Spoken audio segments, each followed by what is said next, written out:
Hello, everyone. I'm Jim Longworth. Welcome to another edition of Triad Today, coming to you once again from the Senior Botanical Garden in Kernersville. Coming up later in the show, toward the end, our roundtable. We'll get into all sorts of controversies, so we hope you'll stay tuned for that and the entire show because we have some great guests coming up.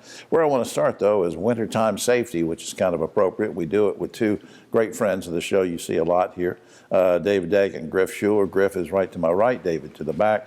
Partners in Daggett, Shuler, attorneys at law. Welcome, guys. Good to see you. Thanks for having us. I'm not going to ask each person just to jump in. You guys just answer whatever you want because we sort of did this at the last minute. We thought and it was actually their idea because of you need to stay safe during the winter and whether you're driving or walking along the sidewalk. So let's just get at it.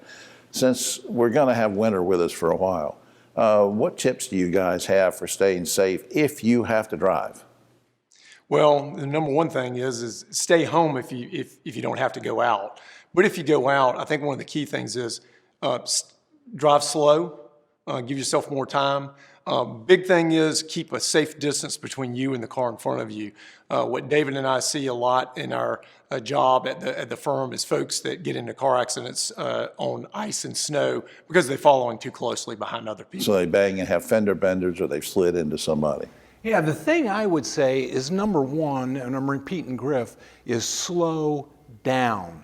Ice can sneak up on you. We've seen that the past week. You come up the road's pretty clear. You get to the intersection, you put on your brakes and you slide. It's too late, now you're sliding. Slow down. Number two is be visible. And that has multiple things, but if your taillights are covered with snow, you're a danger. I didn't think about that. Get the snow off there. And then an added thing that most people don't think about, and I saw it on the way driving over here, is get the snow off your car.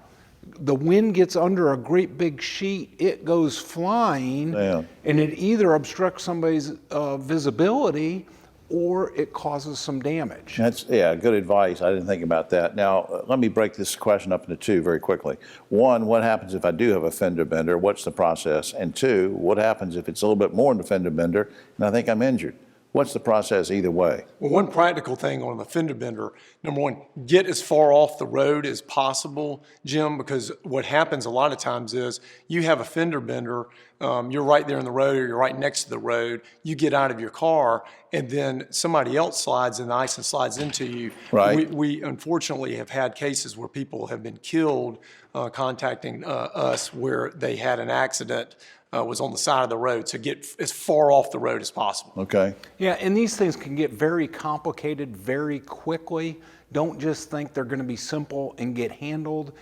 Contact somebody for some expert guidance and advice in getting yourself through the claims process. And obviously, Jim, seek medical attention right away if you've been injured. Right. That's and a lot of times one. people say, Griff, well, I feel fine. And then it's like 2 days later, they discover they've pulled something or broken something that they didn't know, because I guess maybe sometimes you get in shock when you're in an accident at first. Sure. You don't realize it. Well, it's adrenaline.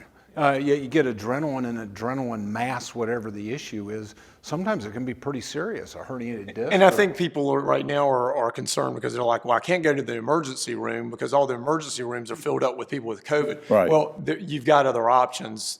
You can try to contact your primary care physician, the urgent care facilities, but try to seek help somewhere. All right, before time gets away from us, walking on sidewalks can be dangerous. You guys sent me an email about that. What kind of precautions? I mean, you have to walk.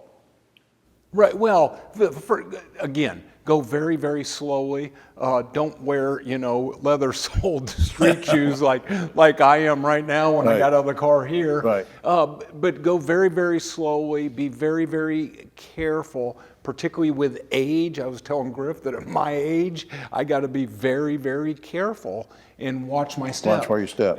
We gotta slow down and be careful and take care of ourselves. And not to do a commercial, but very quickly, you guys can help file paperwork and stuff if various injuries are involved, whether it's a slip and fall. In the winter, one of the big things we see is people that slip on sidewalks while at work. While at work. They're on the sidewalk at their work.